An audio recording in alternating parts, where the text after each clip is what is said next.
Alright, welcome guys.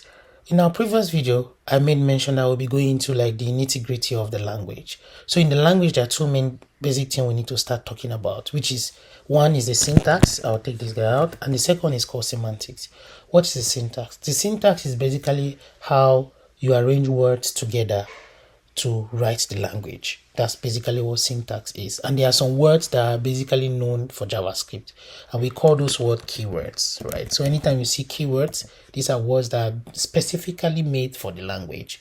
Just like we have ABCD, for this one we have collection of more than one characters to form a certain keyword. So for JavaScript we have the let keyword, and the let keyword is one of the keyword we basically used in JavaScript to create a variable. What is a variable? A variable is basically a storage location where you put a value. An analogy I want to use, like in your house, you have different containers where you put different recipe.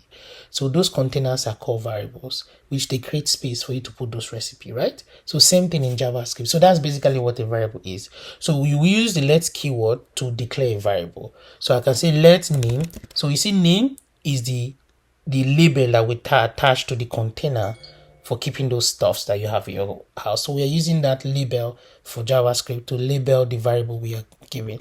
Then we use this equal to, which is an assignment operator, to assign value, which the value we want to put inside. So let me just say 23. So that's basically how you write a variable, or how you declare a variable. And this is the syntax for doing that, meaning the form which you put one or two keywords and like labels together, and using some of the operational symbols to form variables, right? So in the next video we're going to we'll do a deep dive into what variable is, so stay tuned.